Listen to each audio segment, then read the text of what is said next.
Hello everyone, welcome back to our channel. आप सभी का इस यूट्यूब प्लेटफॉर्म पे स्वागत है। मेरा नाम है प्रतिभा। तो यूजीसी नेट की तैयारी करने वाले स्टूडेंट, आप सभी जानते हैं जून का पेपर तो हो गया है। अब किसका समय है? अब एनालिसिस का समय है। तो अगर आपका पेपर अच्छे से नहीं हुआ है या आपको ऐसा लगता है कि कट ऑफ से थोड़ा हम मिस हो रहे हैं, कट ऑफ क्लियर नहीं कर पाएंगे शायद, तो घबराने की जरूरत नहीं है। जो आपका दिसंबर अटेम्प्ट है उसमें हो सकता है आपका बेस्ट, लेकिन उसके लिए आपको क्या करना पड़ेगा? सिर्फ तैयारी नहीं, उसके साथ साथ स्ट्रेटजी भी अपनानी पड़ेगी। आज की जो वीडियो होने वाली स्टूडेंट, इसमें मैं आपको बताऊंगी कि यूजीसी नेट के जो 5 कॉमन मिस्टेक्स हैं, ठीक है, जो आपने जून 2025 के अटेम्प्ट में स्टूडेंट ने की है, उनको आपको कैसे अवॉइड करना है, उनसे आपको कैसे बचना है, इसके बारे में मैं आज बात करूंगी। तो आज हम इस वीडियो में 5 कॉमन जो आपकी मिस्टेक्स हैं, जिनको आपको बिल्कुल भी दोहराना नहीं है, उन पे मैं थोड़ा सा बात करना चाहूंगी। तो आप ये वीडियो लास्ट तक देखिएगा, बहुत ही इंपॉर्टेंट है। इससे बहुत सारी चीजें आपकी क्लियर हो जाएंगी कि आपको तैयारी कैसे करनी है, कैसे आपको आगे प्रोग्रेस करना है, जिससे आप फर्स्ट टाइम में ही जेआरएफ क्वालिफाई कर पाए। ठीक है, तो स्टार्ट करते हैं आज की क्लास। और ये क्लास पसंद आए तो लाइक शेयर सब्सक्राइब जरूर कीजिएगा। चलिए, पहली मिस्टेक्स जो ज्यादातर स्टूडेंट करते हैं, मैं हर एक स्टूडेंट की बात नहीं करूंगी, लेकिन मैक्सिमम स्टूडेंट ये मिस्टेक करते हैं। फर्स्ट मिस्टेक क्या है? सिर्फ थ्योरी पढ़ लेना, प्रैक्टिस नहीं करना। बहुत सारे स्टूडेंट ऐसे हैं कि सिर्फ थ्योरी पढ़ लेते हैं, प्रैक्टिस नहीं करते हैं। ठीक है, लेकिन यहाँ पे आपको क्या करना है? थ्योरी तो पढ़ना ही है, लेकिन आपको क्या करना है? एमसीक्यू सॉल्व करने हैं। क्या सॉल्व करने हैं? एमसीक्यू सॉल्व करने हैं। ये बहुत जरूरी है कि जब तक आप एमसीक्यू सॉल्व नहीं करते हैं, तब तक आपकी जो प्रैक्टिस है, जो देखो थ्योरी पढ़ी है लेकिन प्रैक्टिस नहीं की है, तो फायदा ही नहीं होगा कि क्वेश्चन किस तरीके से बनेंगे, राइट। तो कम से कम आपको 100 से 200 तक आपको क्या करना है? आपको क्वेश्चन सॉल्व करने हैं। हर यूनिट्स को लेकर मैक्सिमम अगर मैं बोलूं तो आपको 200 एमसीक्यूज प्रैक्टिस करना है। और इसकी शुरुआत आप कहां से करोगे? आप करोगे प्रीवियस ईयर क्वेश्चन से, यानी पिछले वर्ष के जो प्रश्न पूछे गए हैं उनसे आप स्टार्ट करोगे। ठीक है, क्योंकि आपने भी अभी जून अटेम्प्ट में अगर आपने पेपर दिया है तो आपको अच्छे से पता होगा कि कई सारे ऐसे क्वेश्चन थे जो रिपीट हुए हैं। जैसे मैं एग्जांपल दूं आपको, रतौंधी वाला क्वेश्चन। आप रतौंधी वाला क्वेश्चन जानते हैं, ठीक है। विटामिन ए की डिफिशियंसी से कौन कौन से रोग होते हैं, इनसे आपको सीक्वेंस लगाने के लिए पूछा गया था। तो ये आपका कई बार एग्जाम में पूछा गया है। तो आप 30% क्वेश्चन ऐसे मान के चलिएगा कि जिनसे आपके आने के चांसेस होते हैं। ठीक है, तो यहाँ पे आपको ये करना है। मैंने सोल्यूशन भी यहाँ पे दे रखा है, इसकी चाहे तो आप पीडीएफ भी ले सकते हैं, क्योंकि ये जो 5 मिस्टेक्स अगर आप बार बार भी पढ़ेंगे तो कम से कम आपको थोड़ा सा क्लैरिटी मिलेगी कि मुझे करना क्या है। तो मैंने आपको जैसे बताया, मिनिमम आपको 200 आपको एमसीक्यूज करने हैं, प्रैक्टिस करनी है। किसकी? प्रीवियस ईयर पेपर से आप ये शुरू कर सकते हैं। सबसे जो स्टार्टिंग लर्नर होता है उसके लिए सबसे बेस्ट ऑप्शन यही है कि आप पिछले वर्ष के प्रश्नों से देखें, ताकि आपको समझ में आए किस तरीके के क्वेश्चन पूछे जाते हैं। ठीक है, दूसरी मिस्टेक की बात करूं तो दूसरी मिस्टेक आपकी है लेट स्टार्ट करना, या फिर हम बात कर रहे हैं इनकंसिस्टेंट जो आपका रहना है, यानी अनिरंतरता। यानी जब आप कोई चीज लगातार नहीं करते हो, वो चीज आपका इफेक्ट करता है। तो यहाँ जून अटेम्प्ट में कई सारे स्टूडेंट ऐसे भी थे जिन्होंने फैब के बाद स्टार्ट करा है। भाई, फरवरी के बाद अगर आप तैयारी करोगे जून अटेम्प्ट के लिए, ठीक है, तो आप मुझे बताओ कि क्या आप पूरा सिलेबस कंप्लीट कर पाओगे? बिल्कुल भी नहीं। तो यहाँ पे बात ये है कि सीरियसली लेना लोग देर से शुरू करते हैं, जिसकी वजह से उनको लगता है कि हमने इतना सारा पढ़ा, अब 1 महीने में आप जी जान से लग गए। लेकिन सिलेबस आपका लेंदी भी है, और आपको सिलेबस के साथ साथ आपको मॉक टेस्ट भी देने हैं, प्रीवियस ईयर क्वेश्चन भी सॉल्व करने हैं। तो इसके लिए आपके पास प्रॉपर समय होना चाहिए, है ना। बस बाद में रिजल्ट क्या होता है? आपका इनकम्प्लीट सिलेबस, या फिर आपके पास बहुत सारा प्रेशर आ जाता है कि मुझे ये भी करना है, मुझे वो भी करना है। अभी आपके पास प्रॉपर समय है। अभी मैं आपको सोल्यूशन बताती हूँ कि अभी अगर आप जुलाई चल रहा है, ठीक है, अभी से अगर आप स्टार्ट करते हो तो 2 full revision mock test series कर सकते हो लगातार। अगर कोई चीज की तैयारी करते हो तो ये नहीं कि आपने एक दिन पढ़ाई की, दूसरे दिन से आप सोचे कि अब कुछ और देखते हैं, फिर तीसरे दिन से कुछ और, फिर चौथे दिन फिर आके लग गए। नहीं, अगर पढ़ाई करनी है तो आप लगातार उस चीज को करो, मत ज्यादा समय दो। एक फिक्स समय निकालो इसके लिए कि इतना समय मुझे इस चीज के लिए देना है, इतना समय मुझे फर्स्ट पेपर पढ़ना है, इतना समय मुझे सेकेंड पेपर यानी होम साइंस का पढ़ना है। इस तरीके से जब आप एक टाइम टेबल पूरा का पूरा बना लोगे, अभी तो आपके पास समय भाई, आपका जुलाई चल रहा है, दिसंबर आपको पता ही है कि दिसंबर में पेपर होता है। तो जब आपको पहले से नॉलेज है कि पेपर होने वाला है, तो इसके लिए अगर पहले से तैयारी कर दो तो एक कॉन्फिडेंस भी डेवलप होता है कि यस मैंने पूरी प्रिपरेशन कर ली है, प्रैक्टिस भी मेरी कंप्लीट हो गई है, अब चाहे जहां से क्वेश्चन पूछा जाए मैं आराम से उसको कर पाऊंगी। तो ये जो कॉन्फिडेंस होता है ना, ये जेआरएफ क्वालिफाई करवाता है आपका। कॉन्फिडेंस आता कब है? जब हमारा सिलेबस कंप्लीट हो जाता है, हमारी प्रैक्टिस अच्छे से हो जाती है, तभी कॉन्फिडेंस आता है। अदरवाइज कॉन्फिडेंस आता भी नहीं। हम कुछ पढ़े नहीं है तो हमारे अंदर क्या कॉन्फिडेंस आएगा? ठीक है, तो ये चीज रही। सोल्यूशन भी मैं बताती हुई चल रही हूं ताकि आपको कोई भी दिक्कत ना हो। तीसरी मिस्टेक क्या है आपका? यूनिट्स को इक्वल इंपॉर्टेंस ना देना। आप जानते हो कि हर यूनिट्स को स्टूडेंट इक्वल इंपॉर्टेंस नहीं देते हैं।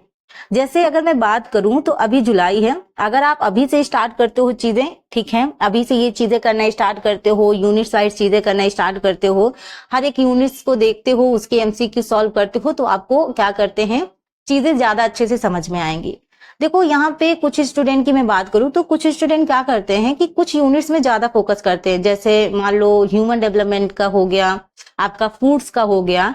लेकिन अगर मैं बात करूं तो कुछ हैं जैसे लाइक एक्सटेंशन है यानी विस्तार है, और आपका कम्युनिकेशन है, ये जो आपके यूनिट्स हैं इनको लोग इग्नोर कर देते हैं, है ना। जबकि पेपर क्या होता है? बैलेंस्ड होता है। तो यहाँ पे हमें हर एक यूनिट्स को इक्वली इंपॉर्टेंस देना चाहिए और उसके एमसीक्यू सॉल्व करना चाहिए, ठीक है। तो यहाँ पे मैं आपको सोल्यूशन यही बताऊंगी कि ईच यूनिट का एटलीस्ट 10 से 12% वेटेज आपका वेटेज होता है, आप जानते हैं। तो स्मार्ट टाइम टेबल बनाएं और जिसमें हर यूनिट्स का स्लॉट हो, मतलब हर यूनिट्स आप कवर करें, उसके एमसीक्यू सॉल्व करें, ताकि कहीं से किसी भी यूनिट से अगर क्वेश्चन पूछा जाए तो आपका आराम से वो क्वेश्चन सॉल्व हो सके, ठीक है। तीसरी ये वाली चीज थी। मैं चौथी मिस्टेक की बात करूंगी। चौथी मिस्टेक क्या है? मॉक टेस्ट नहीं देना या एनालिसिस स्किप करना। बहुत मेजर, अगर मैं बात करूं, मेजर मिस्टेक है ये लोगों की। लोग क्या करते हैं? मॉक टेस्ट दे देते हैं लेकिन एनालिसिस नहीं करते हैं।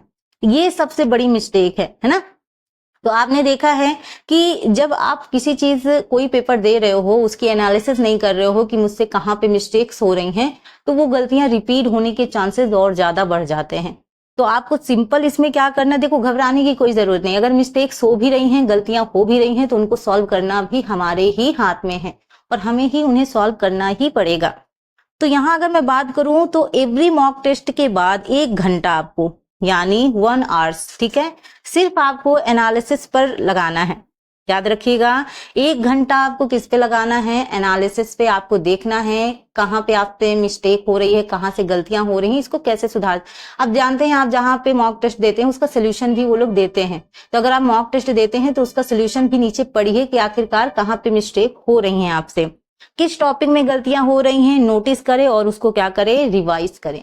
ये बहुत इंपॉर्टेंट है नोटिस करना, क्योंकि अगर आपने एक बार अपनी गलतियां नोटिस कर ली तो दोबारा वो गलती आप रिपीट नहीं करोगे, है ना।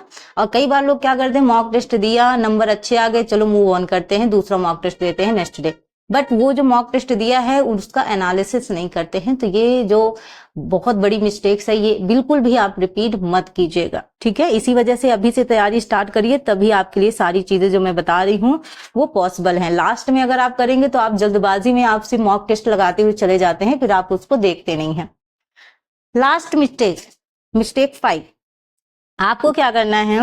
एनटीए सिलेबस और पीवाईक्यू ट्रेंड इग्नोर करना। लास्ट मिस्टेक्स आपकी क्या है कि आप एनटीए का जो सिलेबस दिया रहता है भाई, होम साइंस का जो सिलेबस है, और जो पीवाईक्यू ट्रेंड है उसको आप इग्नोर करते हो। ये आपकी 5 भारी मिस्टेक है। तो आप जानते हैं सिलेबस के बाहर पढ़ना या एक्स्ट्रा रिसोर्स में उलझ जाना, ये एक तरीके का सिर्फ आपको टाइम वेस्ट करवाता है और कुछ नहीं। आपका केवल टाइम वेस्ट होता है। जो आप सोचते हैं, अभी जैसे बोला जाता है कि कुछ क्वेश्चन ऐसे होते हैं जो आउट ऑफ सिलेबस आ ही जाते हैं, उनका आप कुछ नहीं कर सकते, लेकिन जो सिलेबस के अंदर आते हैं अगर आप उतना ही पढ़ लोगे तो आराम से आपका जेआरएफ क्वालिफाई हो जाएगा। देखो जब हम किसी चीज की थ्योरी पढ़ते हैं ना, तो अंडरस्टैंडिंग हमारी ऑटोमेटिक डेवलप हो जाती है, तो उसके बेस पे भी हम क्वेश्चन लगा सकते हैं आराम से। ये आप भी बहुत अच्छे से जानते हैं, ठीक है। और यहाँ पे पीवाईक्यू से एक तरीके से डिस्टेंस बनाना सबसे बड़ा लॉस होगा। अगर आप ये सोचते हैं कि पीवाईक्यू सॉल्व करने से क्या ही हो जाएगा, तो ये सबसे बड़ी आप गलतियां कर रहे हो। पीवाईक्यू आपका एक, मैं बताऊं, आपका की है, एक चाबी है, जिसको अगर आप ना खोलो ना तो आगे का दरवाजा ही नहीं खुलेगा। तो यहाँ पे ये जो हैवली मिस्टेक आप करते हो ना, इसको बिल्कुल भी मत करो। यहाँ पे मैं इसका सोल्यूशन भी बता रही हूँ आपको। क्या करना है आपको कि एनटीए का जो ऑफिशियल सिलेबस है, ऑफिशियल सिलेबस ऐसे ही मत देखो, एनटीए की वेबसाइट पे जाओ, ऑफिशियल जो सिलेबस है उसे डाउनलोड करो और पिछले 5 साल के पीवाईक्यू यानी जो प्रीवियस ईयर क्वेश्चन है उनको सॉल्व करो, ठीक है। और इसको क्या करना है, आपको बार बार पढ़ना है और उसका पैटर्न समझना है कि कौन से ईयर में किस तरीके के क्वेश्चन पूछे गए हैं, कौन से क्वेश्चन बार बार रिपीट हो रहे हैं, किन क्वेश्चनों का, अभी जैसे अभिकथन और कारण वाले क्वेश्चन हैं तो हमें कुछ टाइम से अभिकथन और कारण वाले क्वेश्चन नहीं दिख रहे हैं, तो पीवाईक्यू से हमें पता चलेगा कि कौन से क्वेश्चनों का ट्रेंड है। सीक्वेंस वाले क्वेश्चन ज्यादा पूछे जा रहे हैं और अभिकथन कारण वाले क्वेश्चन नहीं पूछे जा रहे हैं, अभी की फिलहाल बात करें 1-2 टाइम की बात, ठीक है। तो यहाँ पे बस आपको ये देखना है कि किस तरीके से पीवाईक्यू में क्वेश्चन पूछे जाते हैं। पीवाईक्यू बेस्ड क्वेश्चन सॉल्व करने के बाद ये जो ऑप्शंस दिए रहते हैं उन पे भी अगर हम थोड़ा सा गौर करें तो हमारे लिए काफी हेल्पफुल रह सकता है। तो ये जो मैंने आपको 5 मिस्टेक्स बताई हैं इनको बिल्कुल भी इग्नोर करने की भूल मत कीजिएगा। ये मिस्टेक्स ही आपको दिसंबर अटेम्प्ट में जेआरएफ क्वालिफाई करवाएगी। अगर आप इनसे देखो, हम गलतियों से ही सीखते हैं और हर एक इंसान गलती करता है, ऐसा कुछ नहीं है। आप न्यू लर्नर हैं, आपको कई सारी वीडियो देखने को मिलती है तो आपको लगता है मुझे यही भी देखना चाहिए, मुझे वो भी देखना चाहिए और आप कंफ्यूज हो जाते हैं। सबसे अच्छी चीज यही है, स्मार्ट लर्नर की निशानी ही यही है कि कुछ भी ना आता हो आपको, बस आप केवल क्या कीजिए, सिलेबस देखिए। सिलेबस देखने के बाद पीवाईक्यू बेस से क्वेश्चन से स्टार्ट करिए। जैसे आप सिलेबस देखने लगेंगे ऑटोमेटिक आपको चीजें ऑलरेडी समझ में आने लगेगी, आपको किसी भी सहायता की जरूरत नहीं पड़ेगी। बाकी सहायता के लिए हम टीचर्स आप सभी लोगों की मदद करने के लिए हमेशा तत्पर हैं। सो स्टूडेंट, ये रही आप 5 मिस्टेक्स। अगर आप दिसंबर अटेम्प्ट में अवॉइड करते हो तो आपका जेआरएफ क्लियर होने से कोई भी नहीं रोक सकता। अगर आपको प्लानिंग में हेल्प चाहिए या फुल स्ट्रेटजी वीडियो चाहिए दिसंबर के लिए तो कमेंट में मुझे जरूर बताओ। और चैनल में नए हो, ठीक है, या अभी तक मेरे चैनल को सब्सक्राइब नहीं किया है तो प्लीज सब्सक्राइब कर लें, ठीक है। और अगर आप चाहते हैं कि होम साइंस की प्रिपरेशन के साथ साथ आपका पेपर 1 भी अच्छे से तैयार हो, क्योंकि यूजीसी नेट के लिए बोथ पेपर इंपॉर्टेंट है, हम ये नहीं कह सकते कि केवल हमारा पेपर 2 होम साइंस ही इंपॉर्टेंट है, पेपर 1 भी इक्वली इंपॉर्टेंट है। तो मैं दोनों चीजों को आपको साथ में ही कवर कराती हूँ। आप एक काम कर सकते हो, पिछली जो मेरी क्लासेज हैं जो मैंने प्रीवियस ईयर क्वेश्चंस कराए हैं उनसे आप स्टार्ट करके देख सकते हो। हालांकि मैं अभी कुछ समय बाद ही ये स्टार्ट करूंगी, पूरा सिलेबस आपका यूट्यूब पे फ्री रहेगा, कुछ भी कॉस्ट नहीं लगने वाली है। आपका पेपर 1 भी कंप्लीट होगा और पेपर 2 भी कंप्लीट होगा, ठीक है। सो ये रही आज की क्लास। आई होप स्टूडेंट आज का सेशन आपको इफेक्टिव लगा होगा। मेरी कोशिश लगातार यही है कि मैं आपके लिए ऐसी चीजें प्रोवाइड कर सकूं जो आपको जेन्युइन हेल्प दे सके, ठीक है। सो मिलते हैं अपने नेक्स्ट क्लास में। Thank you for watching, thank you so much, bye bye.